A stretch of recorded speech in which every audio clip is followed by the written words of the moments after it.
I met Ava 6 years ago at a wedding in Charleston. I was a groomsman, she was a cousin of the bride, and we ended up seated next to each other at the reception dinner. I remember the way she laughed, full, unfiltered, not caring that it drew attention. She had this light in her that cut through the stiffness of the whole event, and somehow, by the end of the night, we were out on the patio talking like we'd known each other for years. After that night, things moved faster than I expected. A few late-night texts turned into long weekend calls. We lived in different states back then, me in Atlanta, Ava in Charlotte, but we didn't let the miles slow anything down. We took turns visiting, made plans to explore each other's cities, and slowly, the distance just stopped mattering. By the time we hit the 1-year mark, we were living together in a rented townhouse on the east side of Atlanta. We got married 2 years later in a small ceremony, close friends, family, a simple outdoor venue that she found and fell in love with immediately. Ava wore a pale blue ribbon in her hair that day. I remember that detail more than anything else. That and how calm she looked, even when the florist delivered the wrong flowers. She never cared much about perfection. She always said life was better with a little mess in it. Now we live in a comfortable 3-bedroom house just outside the city. It's nothing extravagant, but it's ours. Light-filled kitchen, a fenced-in backyard where Ava planted herbs last spring, and a guest room that's mostly used as her home office. We keep things simple. She decorates with warm colors and handmade things from local markets. I handle the practical stuff, bills, yard work, maintenance. It's a good balance. We've built something steady, something that works. I work in finance, mid-level management, mostly remote now since the company shifted after the pandemic. Ava runs her own little brand online. Some content work, a bit of lifestyle photography, and she's started consulting for a few small businesses on social media strategy. She enjoys the freedom, and I've always admired how self-directed she is. She can throw herself into something new and make it feel like she's been doing it for years. Weekdays are structured but not rigid. We eat dinner together most nights. She likes to cook. I like to clean. It works. On weekends, we sleep in, go on grocery runs, maybe drive out to the lake if the weather's good. We both have our own interests, our own routines, but there's a rhythm to the life we've built. Nothing dramatic. Just real, ordinary comfort.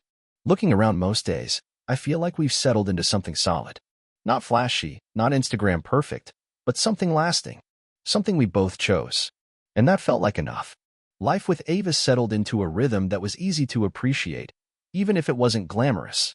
I always thought that was the point of a good marriage, not fireworks every day, but the comfort of knowing you had a teammate. Someone who moved through the world beside you, not just around you. And that's what Ava was to me. A constant. Weekdays started early. I usually woke up first, out of habit. I'd make coffee and check emails from the kitchen island while Ava stayed in bed with the dog curled up next to her, scrolling through her phone or half-heartedly journaling, something she swore helped her focus even though she barely filled more than a page most mornings. She didn't rush. She liked easing into her day. She worked mostly from home, turning the guest room into what she called her content cave. Tripod in the corner, ring light, fabric backdrops, half-used notebooks, and whiteboards filled with timelines and social campaigns. It looked chaotic to me, but she thrived in it. Some weeks she had virtual meetings lined up for days. Other times, she'd spend whole afternoons editing or building out strategy decks for small businesses that needed help getting noticed online. I never really understood the full scope of what she did, but I respected how driven she was about it.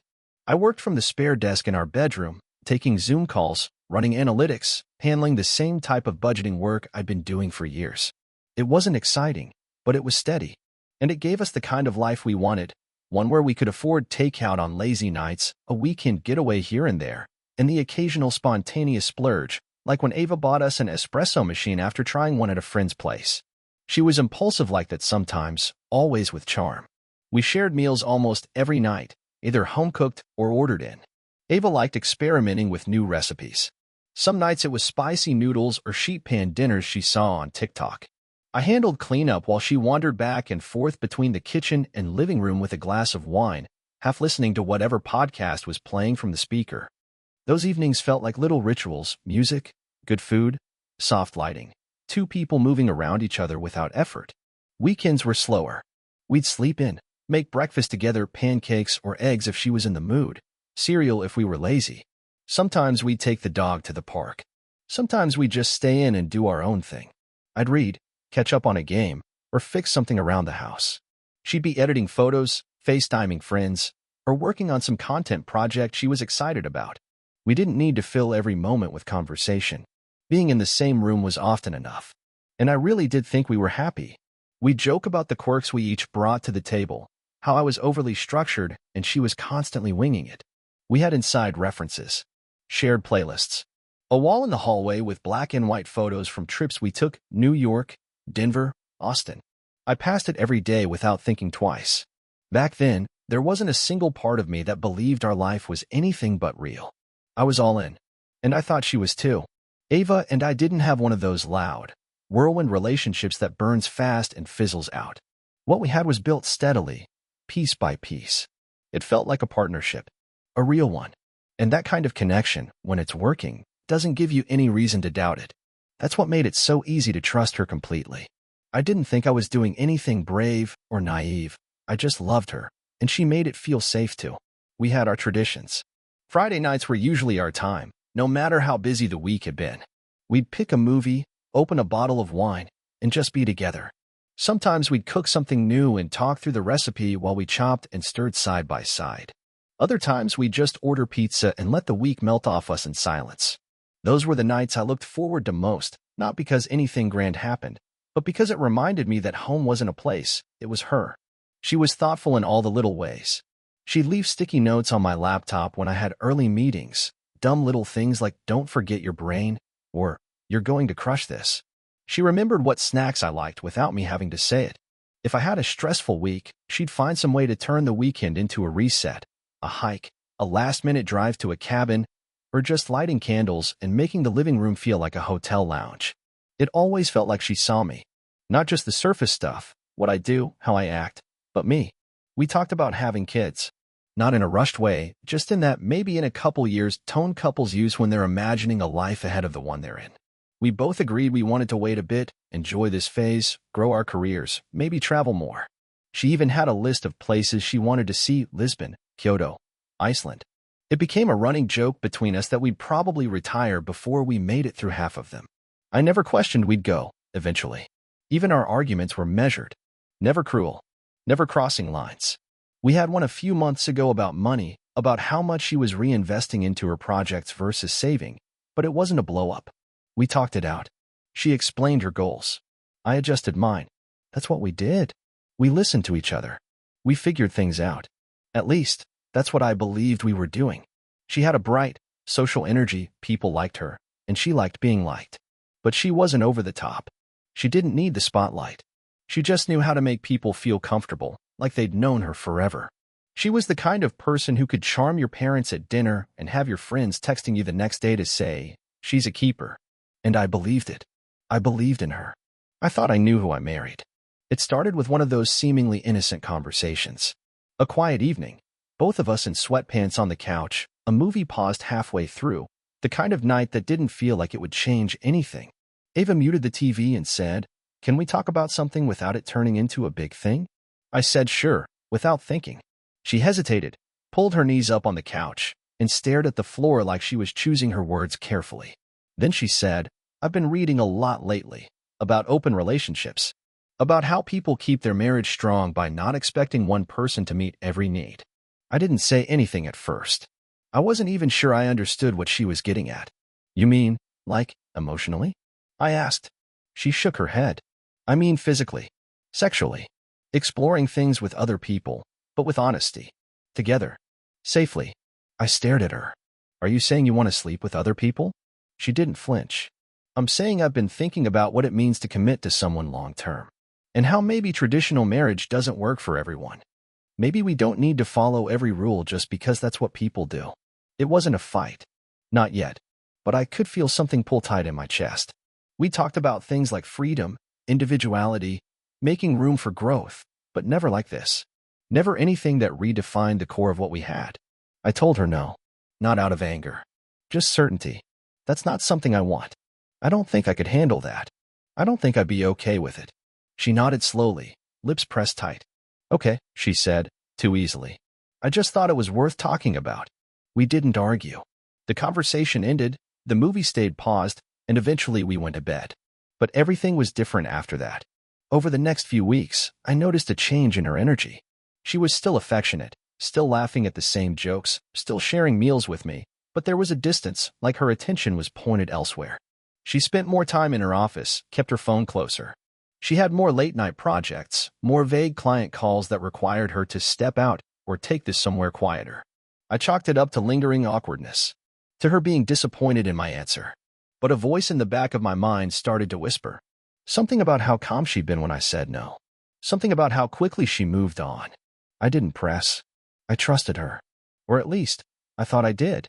I had no idea what she had already decided to do. It's strange how quickly the feel of a home can shift without anything visibly changing. Everything looked the same photos on the walls, same dishes in the sink, same routines on the surface. But Ava felt further away, even when she was right in front of me. Like the person I'd built this life with was half a beat ahead or behind, never quite in sync anymore. She was still warm, still smiling, still kissing me goodbye in the mornings. But it was different. Just enough that I started wondering if I was imagining things. She started spending more time in her office. I used to hear her humming or listening to music while she worked. Lately, it's been silent behind that door. Or, stranger still, locked.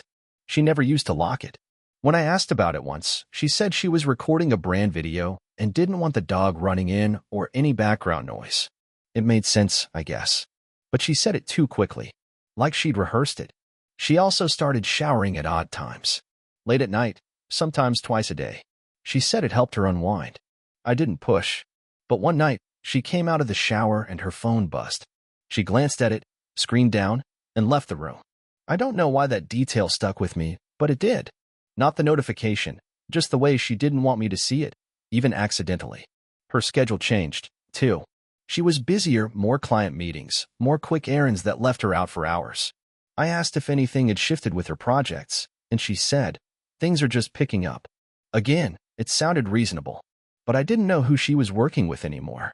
I didn't hear names like I used to. She kept things vague. And then there were the new clothes. A few outfits that didn't feel like her usual style, flashier, tighter. I complimented one of them, and she laughed it off. Said she just wanted to feel good after being stuck in sweats for months. Fair. But it added to the pile of questions I hadn't asked yet. I told myself people change. That couples go through waves. That maybe I'd made her feel like she couldn't talk to me anymore after the open marriage conversation. Maybe she was just trying to find herself again in some harmless, private way. But I couldn't shake the feeling that I was being moved out of a space I used to belong in. That she had started living a second version of our life when I didn't have access to. And no matter how many times I reminded myself to trust her, I couldn't help noticing that my instincts had stopped feeling quiet. It's not just the obvious things anymore. It's the little shifts that start to wear on you. Not enough to point to and say, "Here, this is where it broke," but enough to keep you lying awake a few minutes longer each night, staring at the ceiling and wondering when the air in your own home started to feel unfamiliar. Ava's schedule became unpredictable. She used to share everything, what clients she was working with, when she had shoots scheduled, what platform she was pushing content to. Now, when I ask what she's working on, she waves me off. Just some brand stuff. Or, it's nothing exciting. She says it in this breezy way, like she's doing me a favor by not boring me with details. But we used to talk about this stuff. I liked hearing about it. And she used to like telling me. Last Tuesday, she said she was driving across town to scout a new space for a client shoot. She said she'd be back in 2 hours. 3.5 passed. No texts. No calls. When she came through the door, she was smiling, full of energy, talking fast about how great the location was, how she might even use it for some of her own content. I listened, nodded, but all I could think about was how completely calm she looked, how unaffected. No apology for being gone so long. No explanation. Just a stream of charm, like she was trying to steer the conversation anywhere but where my thoughts were going. Later that night, I walked past her office. The door was open a crack, and I could see the glow of her laptop screen. She was editing something, video footage by the look of it. But when she saw me, she closed the laptop quickly and said she was done for the night. Her tone was light, like nothing was wrong, but her fingers were tied around the edge of the lid. I didn't ask. I just kissed her on the forehead and went to bed. But the next morning, when I walked the dog, I couldn't stop thinking about it. How guarded she's become, how her energy shifts the second I enter a room. It's not that she's cold. She's still affectionate, still laughs at my dumb jokes, still sits beside me during dinner. but the space between us feels occupied now. Like there's something else she's carrying, something she's carefully keeping on the other side of a curtain I'm not allowed to pull back. And I've stopped bringing it up. Not because I don't want answers, but because I'm not sure what kind of answers I'm ready to hear. Some days, I tell myself it's nothing. That she's just busy, distracted, maybe even going through something she hasn't found the words for yet. Other days, I feel like I'm losing her one quiet minute at a time, and I don't even know what I did to start the clock. There's something exhausting about living in limbo, knowing something's wrong but not being able to name it, like walking through your own home with a blindfold on.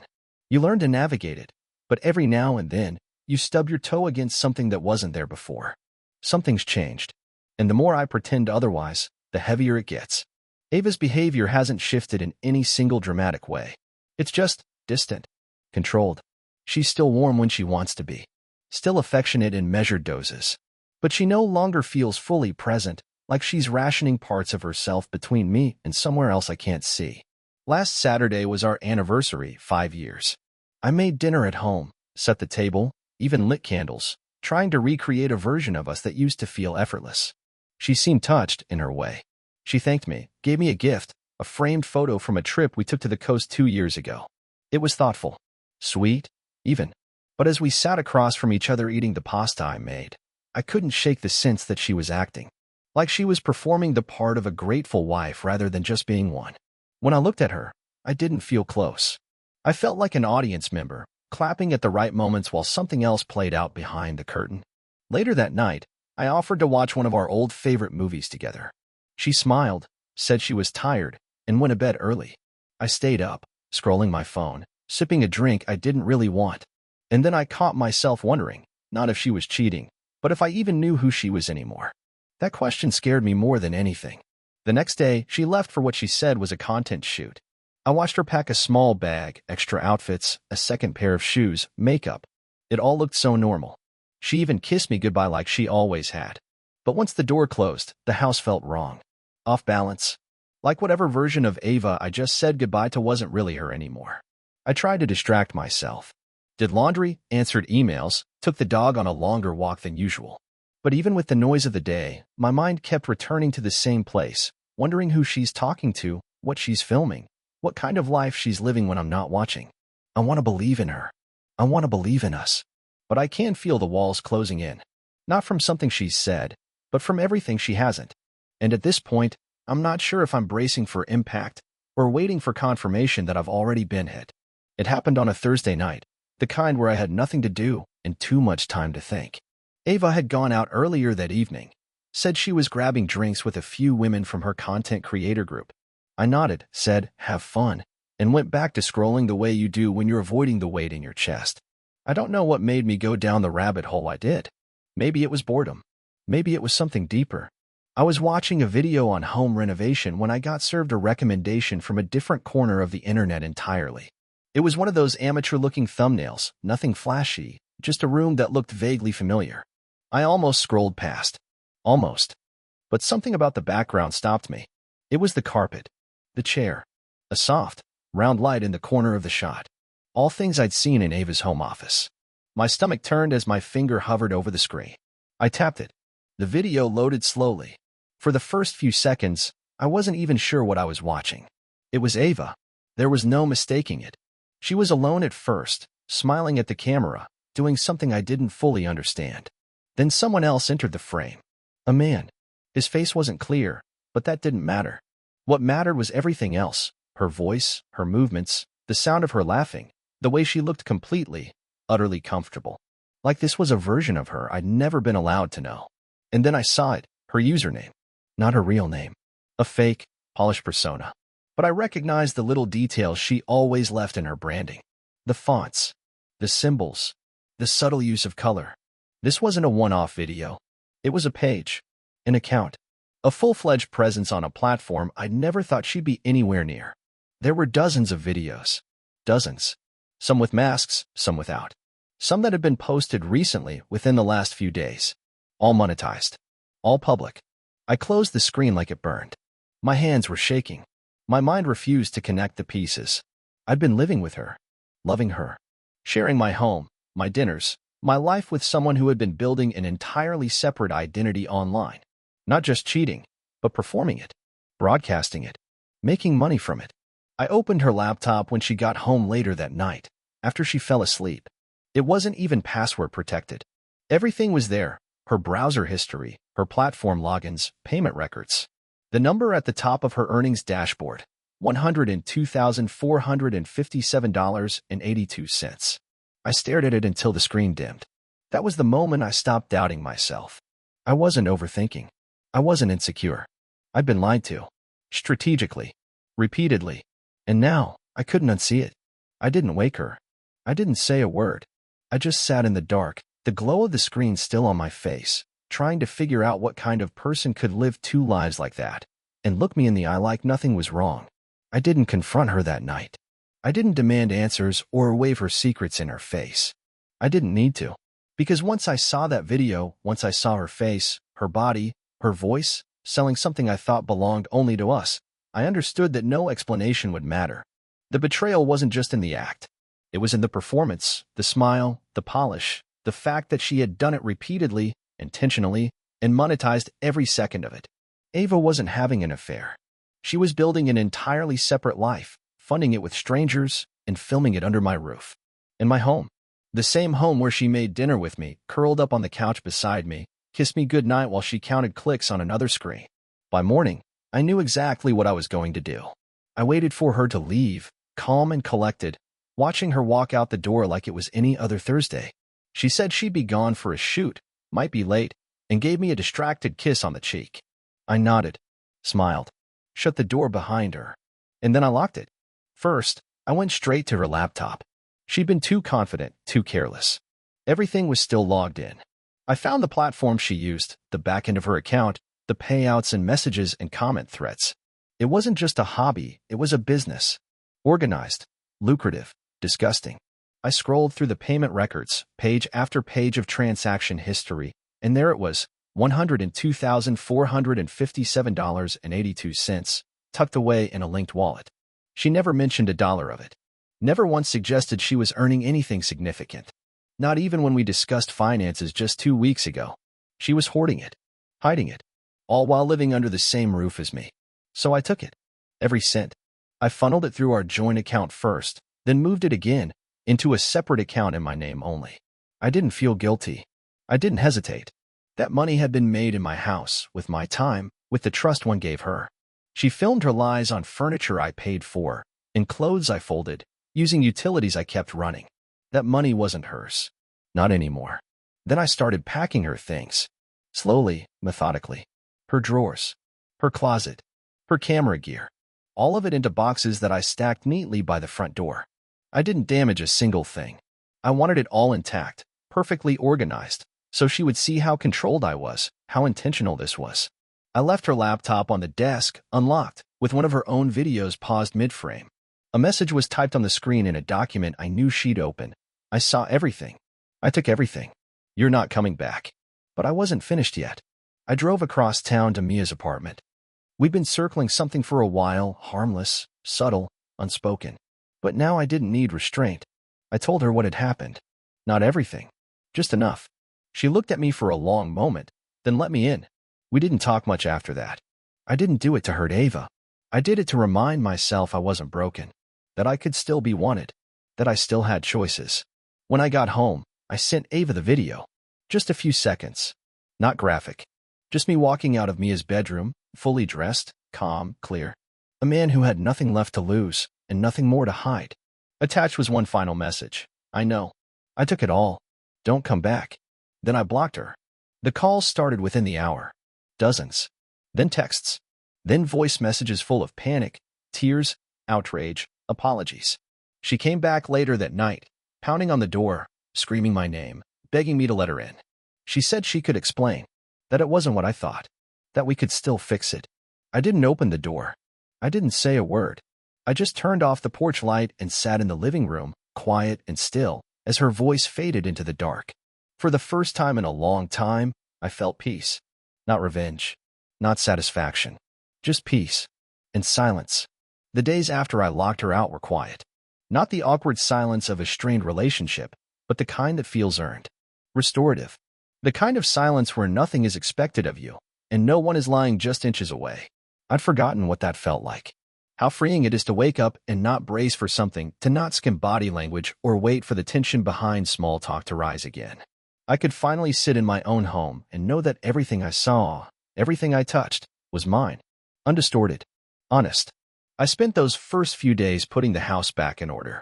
Not cleaning, exactly, more like reclaiming. I moved furniture, took down photos, donated a box of things that no longer held meaning. I replaced the sheets, repainted the office, threw out her leftover brand kits and ring lights and props. That room used to feel like hers. Now, it's just a spare room again. And somehow, that gave me room to breathe. Ava tried a few more times. Burner numbers. Emails. One letter in the mailbox that was more apology than excuse, but still padded with just enough self-pity to make me fold it in half and toss it into a drawer. I haven't read it since. I don't need to. There's nothing she could say that would undo the feeling of seeing her face in those videos. Nothing that could rewind the years she let rot beneath the surface. There's no rewriting that story, not for me. Mia and I kept talking. After that night, we didn't jump into anything. We just kept it easy. Coffee, walks, real conversations. No pressure. She didn't ask for more than I could give. She never treated me like a broken man. She just met me where I was, and slowly, I started realizing I liked being there. With her. With someone who wasn't hiding behind 10 different versions of herself. Someone who didn't need to perform to feel whole. She met Emma a few weeks later. We kept it light, just a casual run-in at the farmer's market. Mia smiled, knelt down, and complimented Emma's sparkly sneakers like she'd known her forever. Emma lit up. That was enough for me. I didn't need a roadmap, I just needed real. Life isn't flashy now, but it's solid. I wake up, walk my dog, make strong coffee, and send emails without wondering what secret is being filmed behind a locked door down the hall. I see Mia a couple times a week, sometimes more. She fits into my life the way peace does quietly, without taking up more space than she needs. Most importantly, I don't look over my shoulder anymore. I'm not tracking anyone's story but my own. And after everything, after the lies, the betrayal, the masks, I've learned the only thing more powerful than taking revenge is taking your life back. It's been months now. Long enough for the dust to settle. Long enough for people to stop asking questions. Long enough for me to look at the place where Ava once lived and no longer feel that sharp pull in my chest. These days, I move through my home with both feet on the ground. No second guessing. No wondering what's happening behind closed doors. Just stillness.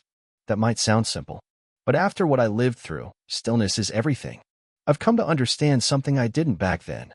When you're with someone who lies that effortlessly, who builds a second life so calmly beside your own, it's not just your trust in them that shatters. It's your trust in your own instincts. That was the hardest part. Not the cheating. Not the videos. Not the money. It was the way she looked me in the eye every day while carrying an entirely different truth in her back pocket. And the scariest thing? I would have kept loving her. If I hadn't found out, I would have kept going. That's what hurts the most, not that she fooled me, but that I let myself believe there was nothing to question. But I'm not bitter. Honestly, I'm thankful. Not for the betrayal itself, but for the clarity it gave me. For the way it forced me to sit with myself, to ask hard questions, to strip away the illusions I'd been holding on to.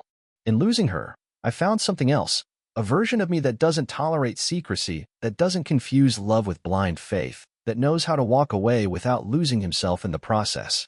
Mia's still in my life. We're not rushing anything. There's no finish line to cross, no fantasy to chase. Just quiet days, good conversation, shared space with someone who knows my full story and hasn't flinched once. She's steady. She's kind. She doesn't try to fix what happened. She just stands beside me while I build something new. Emma's doing well too. I've done my best to keep her insulated from the worst of it. She knows her mom lives somewhere else now. She asks fewer questions these days. When she does, I answer honestly, but gently. I want her to know that the truth can hurt, but it doesn't have to destroy you. And as for Ava, I don't hear from her anymore. I think she got the message. Maybe she's still filming. Maybe she's moved on. It doesn't matter. That chapter's closed. Sealed. Not with anger, but with a kind of quiet finality that only comes from knowing you've truly let go. I'm not who I was when this all began. And thank God for that. Because now, I don't need to be anyone's plan B, anyone's secret, anyone's background character. I'm writing the story now. And for the first time in a long time, it's finally mine.